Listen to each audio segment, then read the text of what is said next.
है ना। आज हम लोगों को प्रिज्म के बारे में पढ़ना है। नवा समझे।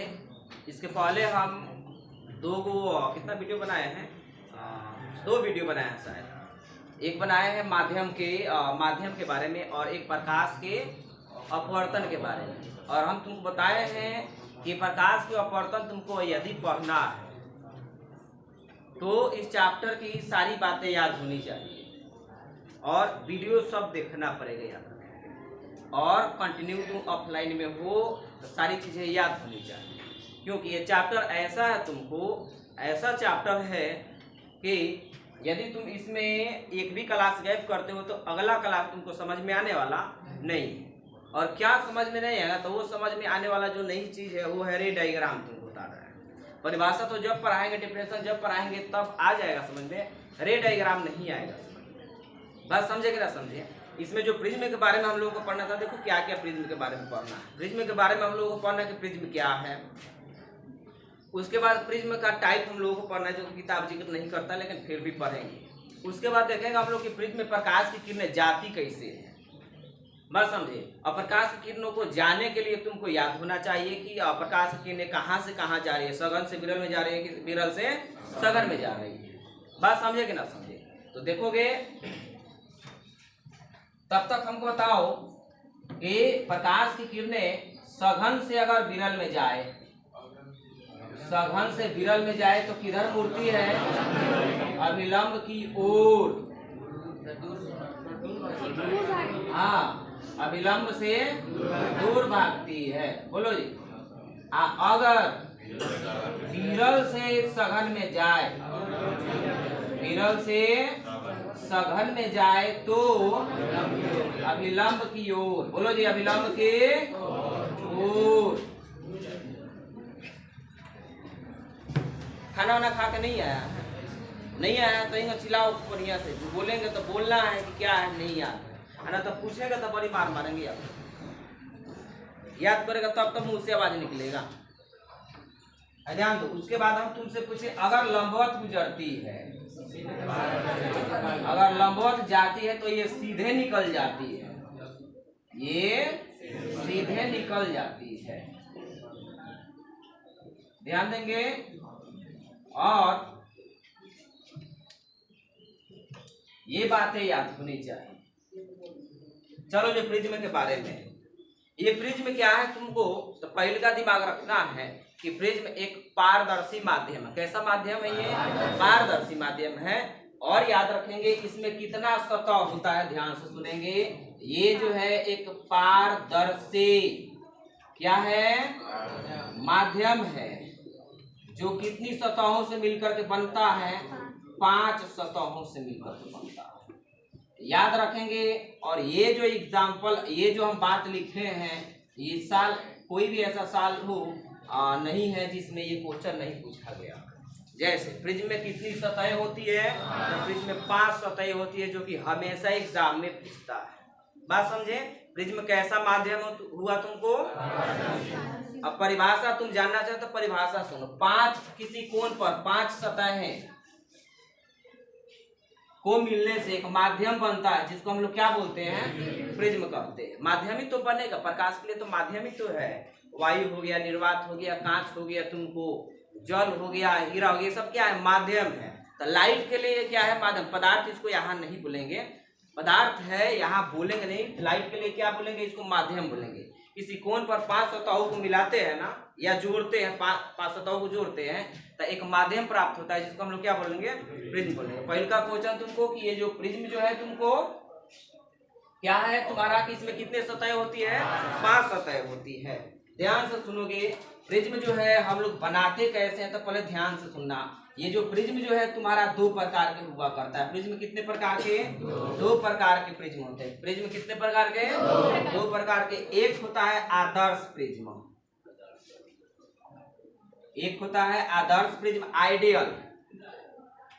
आइडियल प्रिज्म, और एक होता है अनादर्श प्रिज्म,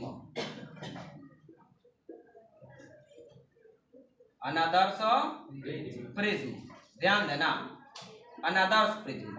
उसके बाद हम तुमसे बोले, ध्यान से सुनोगे, इसको नॉन आइडियल बोलते हैं। Non ideal prism. ध्यान दोगे, अब यहाँ ध्यान से सुनोगे। अब ये आइडियल प्रिज्म और नॉन आइडियल प्रिज्म क्या है। आदर्श प्रिज्म, ये रहा अनादर्श प्रिज्म। जिस प्रकार से आदर्श स्टूडेंट हुआ करते हैं, न बात समझे। बहुत चीजों में हम लोग लगाते हैं आदर्श कैसे हुआ करती है, खैर उन सब के बारे में। यहाँ देखना आदर्श प्रिज्म किसको बोलते हैं। आदर्श प्रिज्म होने के लिए तुम्हारा याद रखना पड़ेगा कि प्रत्येक कोण कितना डिग्री का होना चाहिए। तो प्रत्येक कोण जो है तुम्हारा वो होना चाहिए 60 डिग्री का। प्रत्येक कोण कितना डिग्री का होना चाहिए, 60 डिग्री का। जब प्रत्येक कोण 60 डिग्री का है तो प्रत्येक भुजाएं भी बराबर होगी। बोलो जी, मतलब प्रत्येक जो इसमें बनेंगे जो त्रिभुज तुमको, उसमें प्रत्येक कोण कितना डिग्री के होगा, 60 डिग्री के होगा। और जब 60 डिग्री के होगा तो वो बन जाएगा त्रिभुज कौन सा, समबाहु त्रिभुज। तो समबाहु त्रिभुज में तीनों भुजाएं बराबर होती है, प्रत्येक कोण जी 60 डिग्री का होता है। बात समझे। तुम अभी प्रिज्म के बारे में नहीं समझे और कहाँ से त्रिभुज का नाम बता दिए। तो पहले कंडीशन सुन लो, हम दिखा रहे हैं तुमको। प्रत्येक कोण कितना डिग्री का होना चाहिए, 60 डिग्री। और प्रत्येक भुजाएं क्या होनी चाहिए, बराबर होनी चाहिए। प्रत्येक जो भुजाएं हैं इसमें वो क्या होनी चाहिए, बराबर। अगर ये कंडीशन है तुमको तो ये हमारा कौन सा प्रिज्म कहलाएगा, आदर्श प्रिज्म कहलाएगा। ऐसे कुछ भी कोई अलग हो गया। अब देखो ना, कोण घटेगा बढ़ेगा तो लंबाई भी उसका घटेगी बढ़ेगी। बात समझे कि ना समझे। जैसे तुमको पता होना चाहिए समकोण त्रिभुज है। समकोण त्रिभुज मान लो कि हम 45 डिग्री दे दिए, ये 30 डिग्री दे दिए, मान लेते हैं ये कुछ नहीं दिए। तो ये समकोण त्रिभुज में देखा ना, कोण अलग अलग है तो भुजाएं भी अलग अलग है।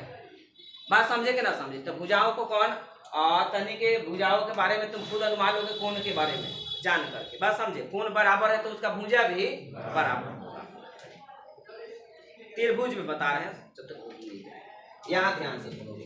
तो हम तुमसे पूछे नॉन आइडियल में तुम्हारा क्या होगा कि इसमें जो कोण जो होंगे ना वो भिन्न प्रकार के हो सकते हैं। इसमें जो है कोण जो है भिन्न भिन्न होते हैं। इसमें जो कोण होते हैं वो भिन्न भिन्न होते हैं।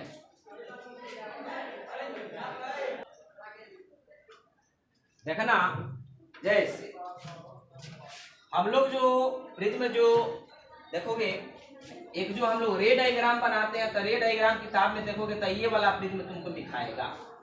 ध्यान से सुनोगे, ये वाला इसी पर रे डायग्राम। अगर याद हो तो 8वां में पढ़ाए थे, तो सबको प्रकाश का वर्ण विक्षेपण याद है। प्रकाश को वहाँ वर्ण विक्षेपण पढ़ाए थे। तो इसमें हम लोग लाइट के बारे में देखोगे, ऐसे प्रिज्म हम बनाए थे, यहाँ से लाइट डाले थे। इसको बोले थे कि आप प्रिज्म बोले थे। लेकिन ये कैसा फिगर है, 2D फिगर है। 3D फिगर देखोगे किस तरीके से बनता है। ये हमारे पास एक त्रिभुज है और त्रिभुज को कुछ इस प्रकार से यहाँ बनाना है। ध्यान दोगे, ऐसे और इसको ऐसे मिला देना है। तो ये जो बना 3D फिगर बना और ये प्रिज्म है। और इस पर हम लोग तुमको बता देते हैं कि इस पर हम लोग रे डायग्राम को नहीं दिखाते, बस रे डायग्राम को दिखाएंगे इस पर। तो देखो, आइडियल प्रिज्म ये कब होगा, जब ये प्रत्येक कोण कितना डिग्री का हो जाएगा, ये 60 डिग्री का हो जाएगा। बात समझे कि ना समझे। तुमको दिखा रहे हैं, ध्यान से सुनोगे। ये रहा हमारे पास प्रिज्म, ये रहा हमारे पास प्रिज्म। ये कांच का है, याद रखेंगे। और देखो, इसमें ये जितना लेंथ उतना ही लेंथ, ये प्रत्येक लेंथ इसमें क्या है, बराबर है, याद रखेंगे। ये देख लो, दिखाई दे रहा है। अब देखना, इसमें ये कोण भी 60 का है, ये कोण भी 60 का, ये कोण 60 का है। बात समझे कि ना समझे। तो देखो, ये वाला अभी जो ये फिगर बना है ना, केवल ये वाला फिगर बना है, वही वाला आगे वाला है। देख, बात समझे। ये है तुम्हारा 3D फिगर। इसमें कितनी सतह है, गिन लो। 1 2 3 4 5।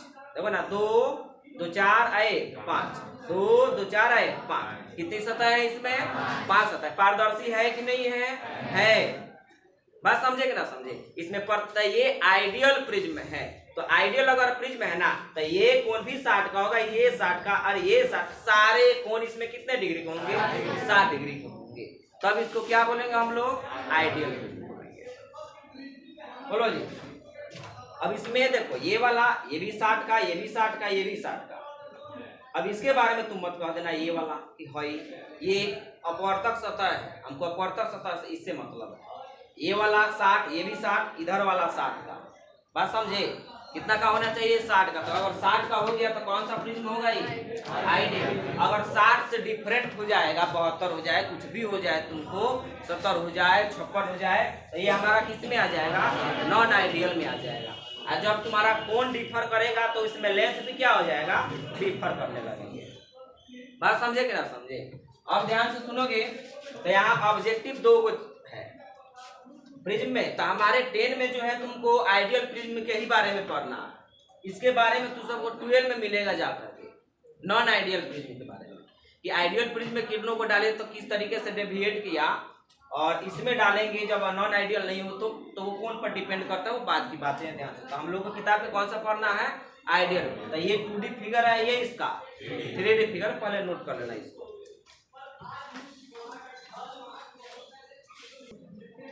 अब हमें बताओ कि प्रिज्म के बारे में, कि प्रिज्म तुम्हारा पारदर्शी माध्यम है कि अपारदर्शी माध्यम है? प्रिज्म हमको आइडियल प्रिज्म पढ़ना है कि नॉन आइडियल पढ़ना है? आइडियल पढ़ना। आइडियल में प्रत्येक कोण कितना का होना है? मतलब प्रत्येक कोण कहने का मतलब है कि प्रिज्म मतलब उसका फ्रंट वाला, इसका हम बात बता रहे हैं, ये 60 डिग्री का, ये वाला प्रत्येक 60 डिग्री का। ऐसा भी प्रिज्म होता है जिसका 70 डिग्री कोण हो जाए, 72 डिग्री का हो जाए, 85 का हो जाए, ये वाला। बात समझे? तो वो जो है वो रे डायग्राम से तुम पता करोगे किस प्रकार से, ये ध्यान से सुनोगे।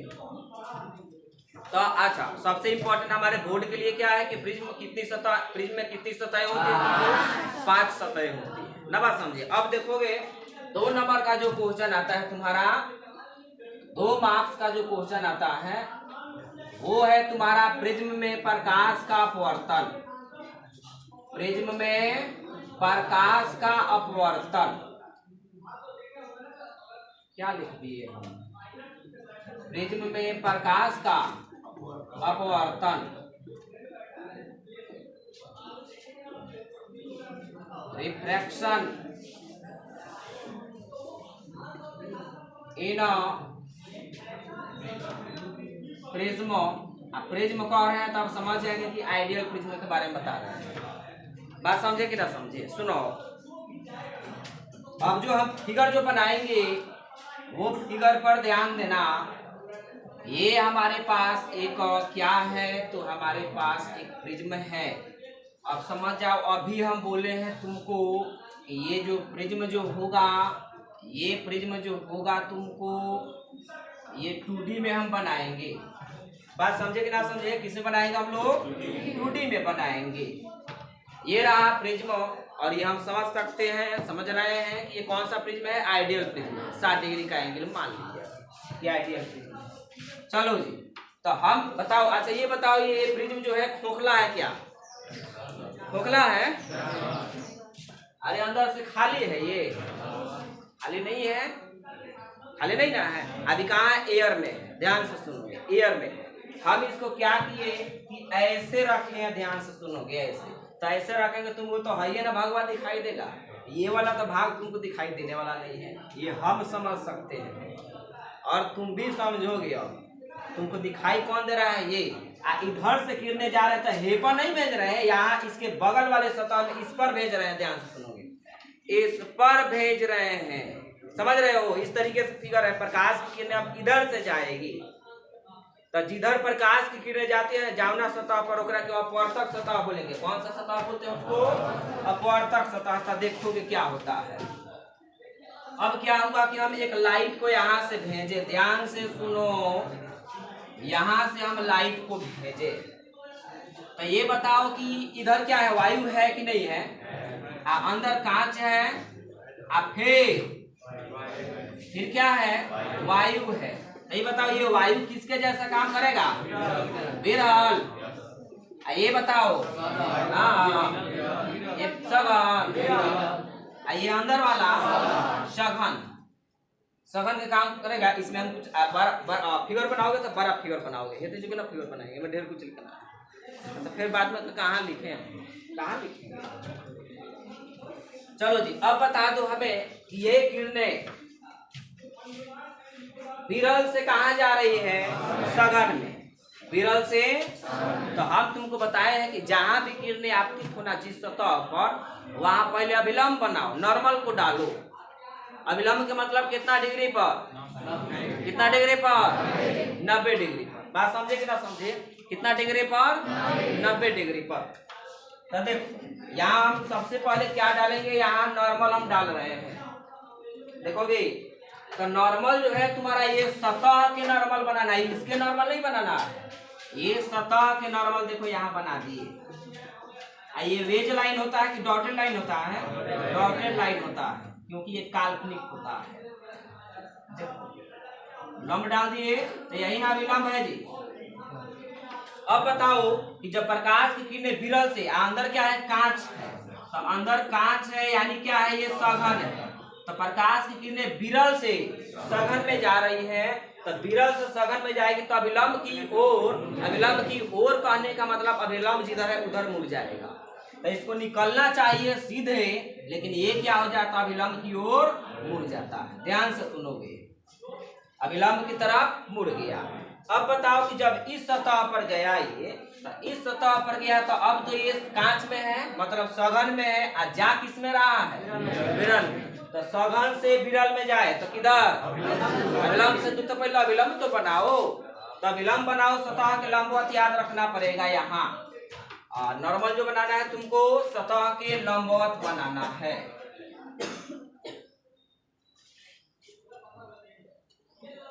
पीछे वाले लड़के दिखाई दे रहा है कि जो हमारे पीछे है, मने मने सारा प्रयोग देखो, सड़क ना जो है सड़क चल रही है, दया करो उसको।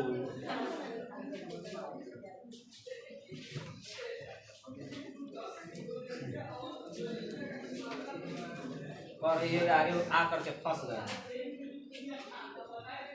चलो जी, अभिलंब अभी भी लंबवत नहीं दिख रहा, अब तो और तेज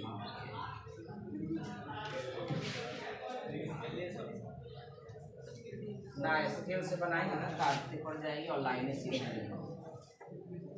चलो चलो ध्यान दो सुनो। अब बताओ ये कहाँ भागेगी, अभिलंब से। तो अभिलंब यहाँ इससे दूर भागेगी, इधर इधर भाग गई।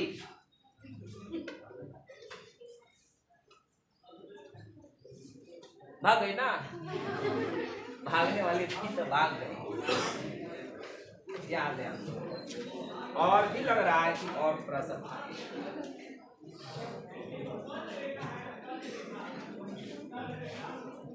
ये देखोगे,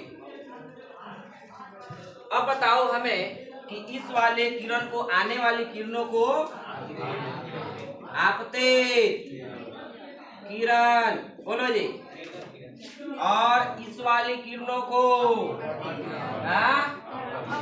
यहाँ अपवर्तन हो रहा है कि परावर्तन हो रहा है, अपवर्तन की परावर्तन, अपवर्तन हो रहा है कि परावर्तन, तो अपवर्तन हो रहा है तो अपवर्तित किरणें होगी कि परावर्तित किरणें। ये रहा तुम्हारे पास अपवर्तित किरणें,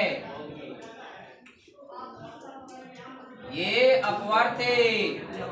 अपवर्तन के बाद जो किरणें निकलती है उसको बोलो जी निर्गत किरण। कौन किरण, निर्गत किरण। तो बाद बताओ कि अभिलंब का वर्ग क्या होता है, अभिलंब का वर्ग क्या है, क्यों ड्रॉ करते हैं अभिलंब को, कौन दूरी मापने के लिए, दूरी मापने के लिए क्या मापते हैं अभिलंब से, अभिलंब से क्या मापते हैं, कौन मापते हैं। अभिलंब काल्पनिक होता है कि वास्तविक होता है, काल्पनिक। तो देखो तो अभिलंब, तो ये अभिलंब इधर है ये, और ये आपतित किरणें है। तो आपतित किरणें और ये अभिलंब के बीच को आपतन कोण कहते हैं, याद है क्या। उसके बाद तुमको अपवर्तन कोण खोजना है, तो अपवर्तन कोण बताओ तो ये वाला है कि नहीं, ये अपवर्तित किरणें तथा अभिलंब के बीच के कोण को अपवर्तन कोण, अपवर्तन कोण को आर बोलते हैं, बोलो तो। और ये भी आर है, ये भी आर होगा, ये भी तो अपवर्तन कोण है। तो इसको आर वाला, इसको आर टू मान ले, अरे दोनों तो अपवर्तन कोण है यार, ये भी आप अपवर्तित किरण और अभिलंब के बीच का कोण है। अब बताओ निर्गत कोण तुमको खोजना है, तो निर्गत कोण कौन होगा? देखो तो निर्गत किरण तथा विलंब के बीच को निर्गत कोण और निर्गत कोण का निर्गत किरण का जो इंग्लिश वर्ड जो होता है तुम्हारा इमर्जेंट रे होता है। क्या होता है इसका? इमर्जेंट रे। तो इसका वर्ड किससे शुरू हो रहा है? ई से। तो इसका बनेगा निर्गत कोण। एक हिंदी क्या होगा जी? निर्गत क्या कोण, इमर्जेंट एंगल। इसलिए उसी के इंग्लिश वर्ड के आधार पर इसको हम लोग बोल दिए ए, यानी निर्गत कोण को हम लोग कौन से सूचित करेंगे? ई से। और ध्यान से सुनो, कहेगा इसमें कितना चीज है, लफड़ा है इसमें बहुत अधिक। तो ये बताओ, ये वाला जो फिगर है तुमको प्रकाश की किरणें इसी पर ना इसी पर पड़ रही है, तो जिस पर प्रकाश की किरणें पड़ती है, जिस पर से निकलती है, वो तुम्हारा अपवर्तक सतह होता है। कौन सा सतह होता है? अपवर्तक सतह है। ये कौन सा सतह है? अपवर्तक सतह है। इसको रिफ्लेक्टिंग और रिफ्रैक्टिंग सरफेस बोलते हैं। अच्छा, ये आधार को हमेशा नीचे वाला को समझते हैं। आधार को बोलो जी। ये जो नीचे वाला जो है इसको हम लोग क्या बोलते हैं? आधार बोलते हैं। और जानते हो सबसे इम्पोर्टेंट यहाँ है, इसके बारे में ध्यान देना कि इसको हम लोग बोलते हैं प्रिज्म कोण। क्या बोलते हैं इसको? प्रिज्म कोण। क्या बोलेंगे इसको? प्रिज्म कोण। प्रिज्म कोण को सामान्यतः ए द्वारा सूचित करते हैं। कौन सी द्वारा सूचित किया जाता है? ए द्वारा सूचित किया जाता है। बातें समझ में आ रही है? और बातों को समझो। यहाँ सबसे इंपॉर्टेंट चीज है, ध्यान से सुनोगे। अगर हम तुमसे पूछें तो यहाँ से अगर ये कांच नहीं होता, अगर ये प्रिज्म नहीं होता, तो ये जो किरणें हैं तुमको देखोगे ध्यान से, अगर ये प्रिज्म नहीं होता तो ये किरणें सीधे निकल जाती कि नहीं निकल जाती? इसमें कोई शक है? ये सीधे निकल जाती। और जब यहाँ से हम अपना हाथ करके देखेंगे इसको, तो ऐसा लगेगा कि कहीं से पीछे से आ रही है किरणें। बोलो तो यहाँ से ऐसा, अगर इसको देखें ऐसे, तो यहाँ से लगेगा कि उधर से कहीं से आ रही, इधर से नहीं, उधर से कहीं से आ रही। तो यहाँ मिला तो इसको देखो तो पता है ये वाला कोण सबसे इंपॉर्टेंट कोण है। ध्यान से सुनोगे। अब एकरा के कहाँ लिखे? तो एकरा के खींच करके कहीं ले चलते हैं, इधर एक पूरा में इधर आ जा। देखो ध्यान, इसको क्या बोलते हैं हम लोग? विचलन कोण। बड़ा इंपॉर्टेंट है, सब इसमें सबसे अधिक यही पूछता है, विचलन कोण। ठीक समझ रहा है? विचलन का मतलब कितना विचलित हो गया। इसको डेविएशन एंगल बोलते हैं। क्या बोलते हैं? Deviation angle. और पता है इसको कौन सी सूचित करते हैं? इसको हम लोग डेल्टा द्वारा सूचित करेंगे। कौन सी से? डेल्टा द्वारा सूचित किया जाता है। बेलचा नहीं बोल रहे हैं, डेल्टा। ये बेलचा नहीं है, ये बेलचा नहीं है लड़के, ये बेलचा नहीं है। माने बदल बोल रहा है बेलचा, ये डेल्टा है। नवा समझिए, बड़ा वाला डेल्टा है और ये छोटा वाला डेल्टा उसका भाई है। आ जाओ इधर। अब क्वेश्चन है कि विचलन कोण किसको बोलेंगे? ध्यान से सुनोगे। विचलन कोण, विचलन के मतलब क्या हुआ? किरणें प्रिज्म में कितना कोण से मुड़ी हुई है? 90। कहाँ 90 दिख रहा है? कहाँ 90 में? 90 पर तो नॉर्मल ना बनाए तो कब मुड़ी है किरणें? विचलन कोण का मतलब प्रिज्म में कितना मुड़ी। तो देखो तो ये किरणों को जाना चाहिए सीधे, आहेदे मुड़ गए इतना। देखो ये ऐसे, देखो तो ये किरणें ऐसे है, ये ऐसे है, इतना ही तो मुड़ी है। जाना चाहिए इसको इधर, लेकिन इधर ना जा करके पता चला कि का ससुराल है इधर ऐसे। तो ये जो जितना विचलित हुई है ना, देखो ना, यहाँ से जितना विचलित हुई है इसी को विचलन कोण कहते हैं। तो रियल में हम तुमसे पूछे विचलन कोण की परिभाषा, तो विचलन कोण की परिभाषा तुमको यही तो निर्गत किरण है ना जी। तो निर्गत किरण तथा आपतित किरण के बीच के कोण को, निर्गत किरण तथा आपतित है लोल कहीं कह दे। अरे एकरा बारे में सोचो ना, ये कौन सी किरणें है? आप कितना है ये ना बिजली तो कौन से माप रहे हैं? निर्गत से ना माप रहे हैं। तो एकरे बीच के तो कोण को विचलन कोण कहते। तो हम तुमसे पूछे हैं दो, अब हम तुमसे पूछे विचलन कोण क्या है? यह जो है आपतित किरण, आपतित किरण और निर्गत, निर्गत किरण के बीच के कोण को विचलन कोण कहते हैं। क्या? विचलन कोण कहते हैं। किससे सूचित करते हैं इसको? डेल्टा से। किससे सूचित करेंगे? डेल्टा से सूचित करेंगे।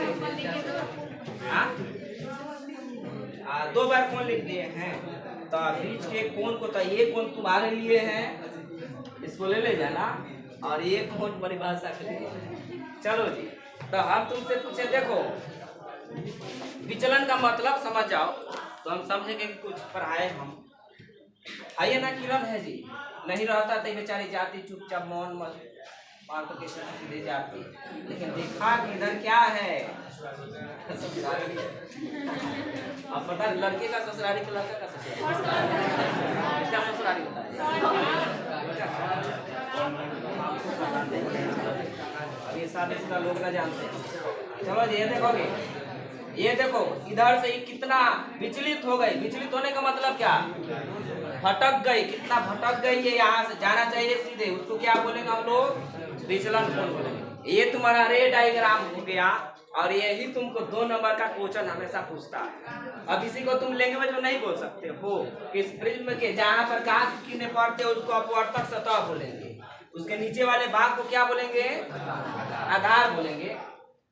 अब तुम कहोगे कि सर जिसमें रियल में ऐसा होता है क्या? तो तुमको दिखाएंगे, कल टाइम मिलेगा तो रियल में ऐसे होता है कि नहीं होता है।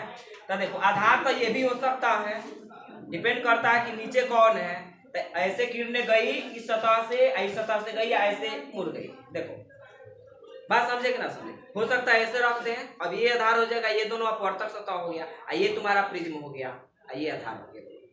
आया कि नहीं समझ?